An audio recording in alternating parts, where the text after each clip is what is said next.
ngo Imana ikurikirana uwuhe muntu? Umuntu wa mbere Imana ikurikirana ni umuntu ukomeza gakondo. Umuntu ukomeza gakondo Imana iramukurikirana. Iyo usomye igitabo cy'abami ba mbere, ahura n'ikibazo nyenera amafaranga ageze mu 700. Nyeneye amafaranga, ndibuka igihe cyihene nagiye kuririmba Gisenyi.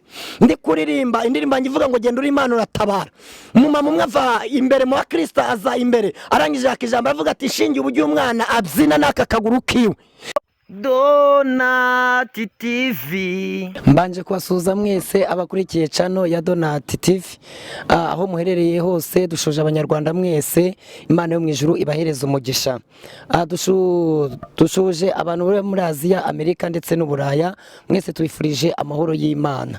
Reka rero nkuko iyi channel musanzwe dukurikiraho ibiganiro hamwe n'ubuhamya bw'abantu butandukanye ndetse n'indirimbo, reka dusenge uyu munsi tuje kugira ngo tuganire ku magambo y'Imana. Reka rero dutangire dusenga Imana muri kumwe na Donati Nezimana. Kadusenge mu izina rya Yesu. Mana yera iri mu ijuru, tugushimiye kwera kwe no kugira neza kwe n'imbaraga zawe nyinshi. Tugushimiye uyu mwanya uduhaye, tugushimiye amaboko yawe, tugushimiye ko ari inzu ubugingo bwacu karinda n'imibiri. Aka kanya ukabuka duhaye kugira ngo tubashe kuvuga ijambo ryawe, tubashisha udushoboze, ntaba ari twe ahubwo izina ryawe rihabwa icyubahiro. Twamaganye imbaraga mbi zose, imbaraga zirwanya abera zose turazinanije mu izina rya Yesu. Abazakurikira rino jambo reka bazahindurwe naryo, tubisenze twizeye mu izina rya Kristo Yesu, amen, amen. Rero twagira ngo dusome amagambo y'Imana aboneka mu gitabo cy'umuhanuzi Nahumu. Turasoma igice cyaho cya mbere umurongo waho wa 7. Reka dusome mu izina rya Yesu. Igitabo cy'umuhanuzi Nahumu igice cyo cya mbere ku murongo waho wa 7. Havuze ngo iki? Haravuze ngo Uwiteka ni mwiza, ni igihome ku munsi w'amakuba, kandi azaba mwiringira. Amen. Munyemere nsubiremo. Haravuze ngo Uwiteka ni mwiza, ni igihome ku munsi w'amakuba, kandi azaba mwiringira. Amen. Imana iduhanana umugisha. Ndagira ngo tuganire kuri aya magambo y'Imana. Jambo ry'Imana tubwiye ngo Uwiteka ni mwiza, ni igihome ku munsi w'amakuba, kandi azaba mwiringira. Ni ijambo rikuyemo amagambo atatu. Harimo ijambo rivuga ngo Uwiteka ni mwiza, turashimira ko Uwiteka ari mwiza. Akabamo ijambo rya rivuga ngo ni igihome ku munsi w'amakuba. Akabamo ijambo gatatu rivuga ngo kandi azaba mwiringira. Aya magambo uko ari atatu turayahuza, dukuremo ijambo rivuga ngo dufite gikurikirana. Dushimiye ko Uwiteka ari we watubereye mwiza. Imana ishimwe cyane. Nshuti yanjye wo kurikiye kino kiganiro, ndagira ngo nkubwire ko Uwiteka ari we wakubereye mwiza. Izina rye rihabwa icyubahiro. Icyakabiri mu ijambo rivuga ngo kandi ni igihome ku munsi w'amakuba.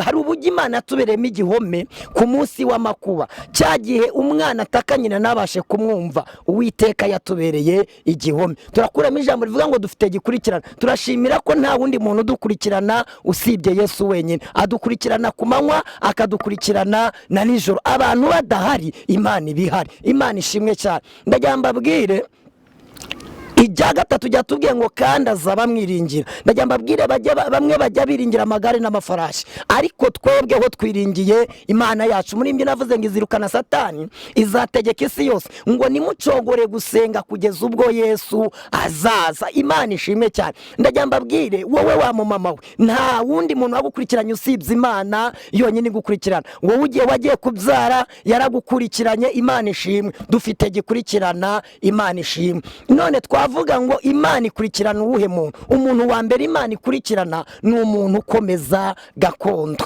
Umuntu ukomeza gakondo Imana iramukurikirana. Iyo usomye igitabo cy'abami ba mbere, hari amagambo usanga ku murongo waho 21, dusanga ijambo ry'Imana rivuga umugabo witwa Naboti. Uyu Naboti yakomeye kuri gakondo, aza kugera igihe umwami Ahabu aramubwira ati wamaye uruzabibu rwawe nkarugura cyangwa se nkakuguranira.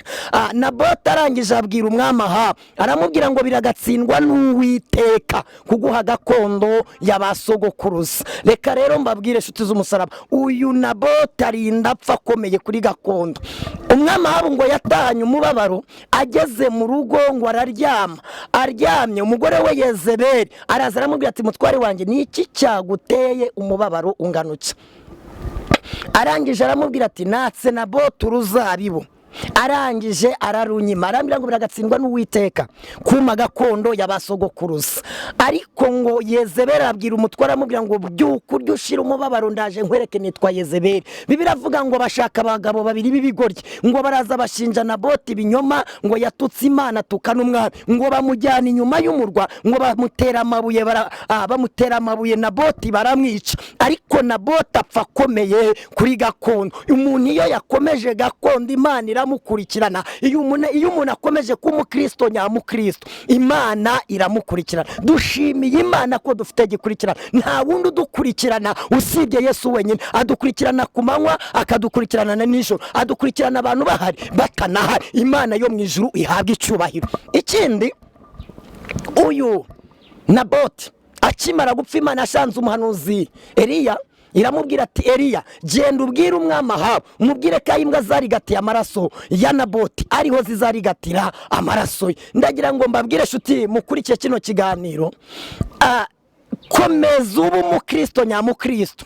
Nubwo wapfa, Imana ntizaceceka, kuko dufite gikurikirana. Uko yakurikiranye Naboti nawe yagukurikirana. Mukomeze muba abakristo nyabakristo, mukomeze kuba inyangamugayo, mukora ibyo gukiranuka, Imana yo mu ijuru ibahereza umugisha. Uwa kabiri Imana ikurikirana ni umuntu ugira imirimo myiza. Umuntu ugira imirimo myiza Imana iramukurikirana. Iyo dusomye Byakozwe n'Intumwa ibice bya 9:36 tuhasanga umugore bita Tabita ariwe Dorokasi. Uyu mugore ngo yagiraga imirimo myiza, igihe kiza kugera arapfa, ariko apfa yarakoze neza. Bibiliya avuga ngo inkuru iragenda iramamara igera ahantu bita Yopa, aho Petero yarari. Arangije araza ngo azura Tabita. Tabita yongera kuba muzima kubera imirimo myiza.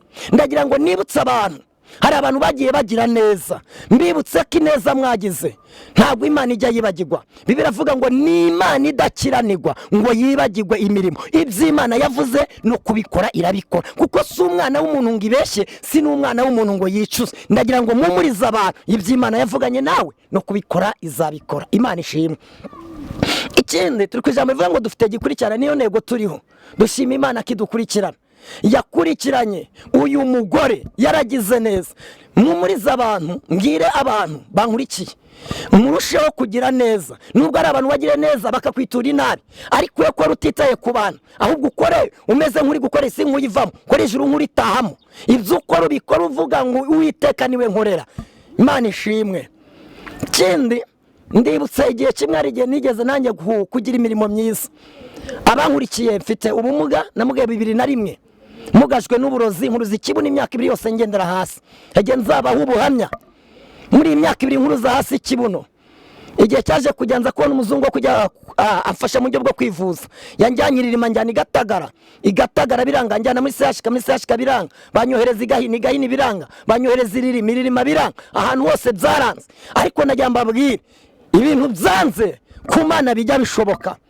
Umuzungu arangije abwira mama ati nakiri namara umwana wanyu usibye kumushyira mu ishuri Gatagara. Nige Gatagara umwaka wa mbere n'uwa kabiri, mu wa gatatu njya mu wa gatatu, ngeze mu wa kane. Umuzungu arankundaga cyane, ujya yankundagamo numvaga azanyubakinza akanzanira umugore, ibyanjye byari byarakemutse. Ari ngeze mu mwaka wa gatanu ngiye kwimuka, azana ibintu byo gupfa arapfa. Apfuye nibwo nagize umubabaro mwinshi. Mpita nizera rya jambo rivuga ngo iringira umwana w'umuntu avumwe. Ariko turashimira Imana, abantu biringiye Imana, abantu biringiye amaraso ya Yesu. Ntago Imana ipfa, ni Imana y'ibihe byose, ni Imana y'itangiro, ni Imana yo mwiherezo. Imana ishimwe cyane. Ndagira ngo mbabwire dufite gikurikirana. Uyu muzungu akimara gupfa nasubiye iwacu. Noneho iwacu bubakaga urusengero, mbura icyo nakoraho. Twe duturanye n'umugabo bita Mbonyi, ndamusaba ndamubwira nti wazamaye ahantu ho gucukura umucanga, bubakaga urusengero nta buryo. Icyo gihe akaguru kanjye kari kagifatanye n'ikibuno, ngendera ku mbaga ebyiri. Ndangije nkajya gucukura umucanga. Uyu mucanga mu byo kuwucukura biroroshye, naricaraga nkacukura, nkafata agasuka nkacukura umucanga. Noneho nkanawikorera. Wavuga ngo wawikorera gute? Umucanga nafataga nkashyira mu mufuka. Hari uburyo umufuka ufunga gucya ukawukomeza, hari n'uburyo ufata ukaworoshya. Iyo woroheje ugashyira ku mutwe, hazamo ikintu kimeze nk'icyobo. Niyo waba utazi kwirengera birakunda. Narangiza nkikorera uyu mucanga nkawujyana ku rusengero, nawikoreraga ryari, nawikoreraga nijoro. Icyatumaga nkwikorera nijoro, nagiraga ngo hatagira umuntu mbona kaseka. Ndagira ngo mbabwire imirimo mukora nubwo itamenywa n'abantu, Imana yirayizi.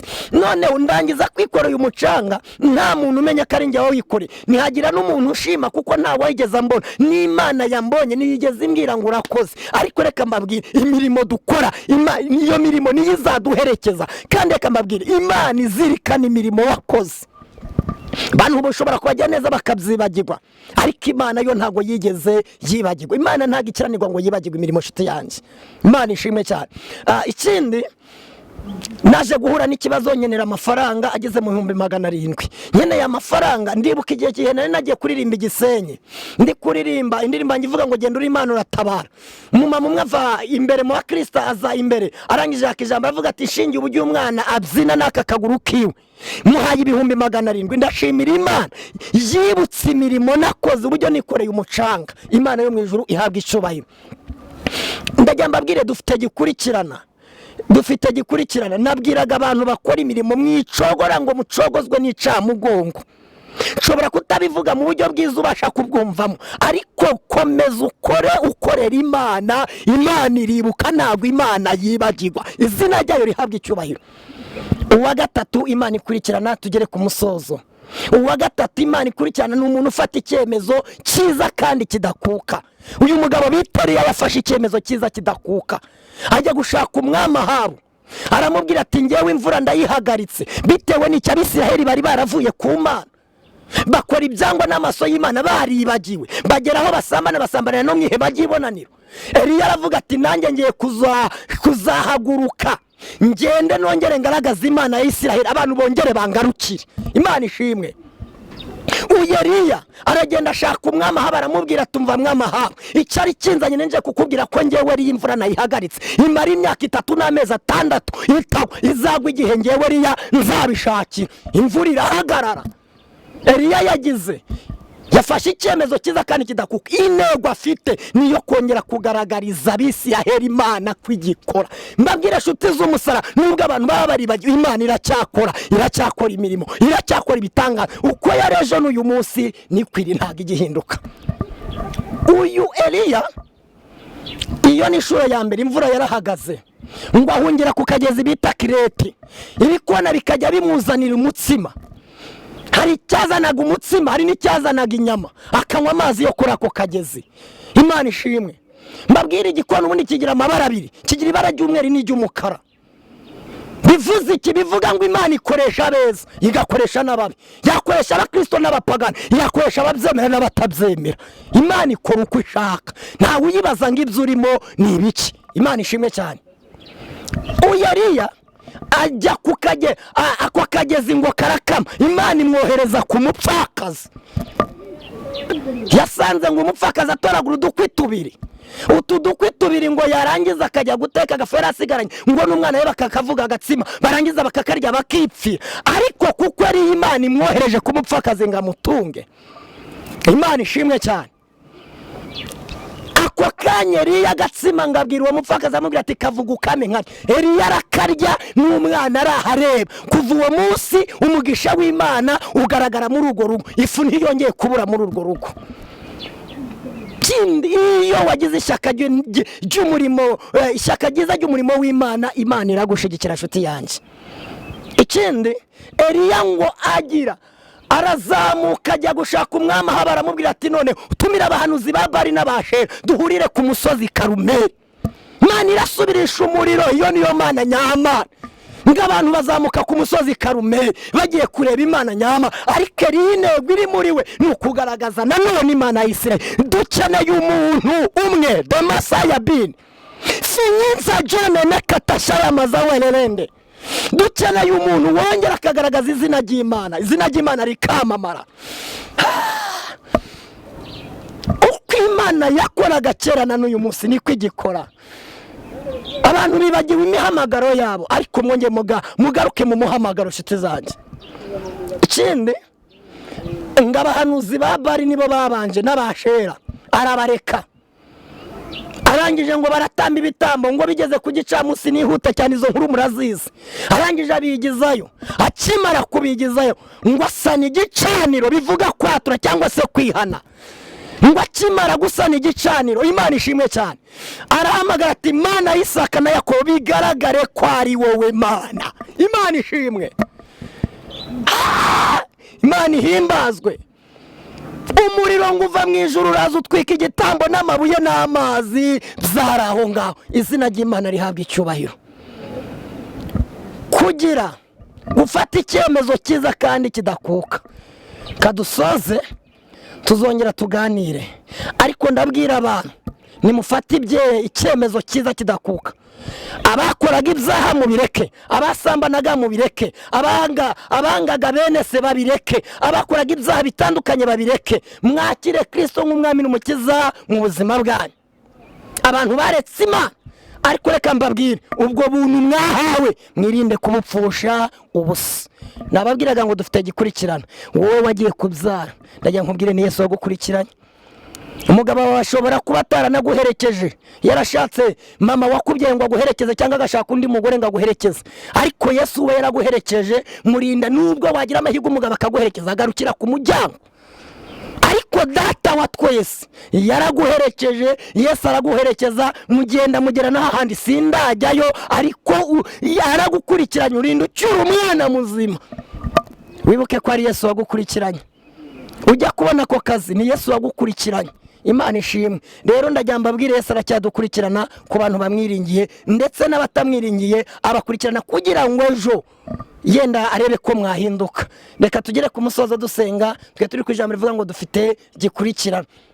Nta wundi udukurikirana usibye Yesu wenyine. Nshuti yanjye, Imana ibamere umugisha. Mwe mwari murikurikiye kino kiganiro. Amahoro y'Imana abane namwe. Mureke dusenga Imana. Fata icyemezo, Yesu yagukurikirana. Nshuti yanjye, n'ibyawe yabikurikirana. Reka dusenge. Umuntu wa mbere Imana ikurikirana ni umuntu ukomeza gakondo. Kabiri ni umuntu ugira imirimo myiza. Wa gatatu ni umuntu ufata icyemezo cyiza kandi kidakuka. Kadufatikanye gusenga. We warukurikiye kino kiganiro, kandi Imana igwereza umugisha. Tuzongera dusubire. Mwami nyir'ijuru, Imana ifite amaboko, Imana ihambaye, ni wowe wadukurikiranye. Nta miryango urahari, nta nshuti urahari. Tugushimiye kugaragara hakomeye. Imana ihabwa icyubahiro. Ni wowe ugira icyo ukora ukakirema kandi ukagikomeza. Warinze abanyarwanda muri rusange, urinda Afurika muri rusange, urinda ibihugu bya Aziya, Amerika n'Uburayi, Mana na Oceania. Turagushimiye, imbabazi zawe nizo zitwomaho ku manywa na nijoro. Mana, hari abantu babafashe icyemezo cyo gukizwa, bakakira agakiza, bakakwakira nk'umwami n'umukiza mu buzima bwabo. Turagira ngo mu izina ryawe rifite imbaraga ugira icyo ukora, ugira icyo urema, kandi abari bababaye ubahereze ibyishimo, ababuze kwizera ubahereze kwizera, ababuze imbaraga ubahereze imbaraga, kandi n'abarwayi turabasengeye, kuko ni wowe ubasha gukora cyane kuruta uko twakibwira cyangwa se twatekereza. Bikore kugira ngo wiheshe icyubahiro, bikore kugira ngo izina ryawe rimenyekane, bikore kugira ngo ubwami bwawe bukomeze buhabwe icyubahiro. Tugushimiye umwanya waraduhaye. Abadukurikirana bose nibahabwe umugisha n'Imana. Tubisenze twizeye mu izina rya Kristo Yesu, amen. Turabashimiye mwe mwari mukurikiranye kino kiganiro. Wowe utarakora subscribe, kora subscribe, nurangiza utwereze comment. Imana iragwereza umugisha, kandi dufatikanye hamwe gusenga Imana. Naho ubutaha Imana ibahereza umugisha. Andikamo Donati TV, urabona ibiganiro byacu ndetse n'indirimbo tuzaza tugenda dushiraho, ubone uburyo uzibona mu buryo bwihuse. Imana ibahereza umugisha. Murakoze cyane, bye.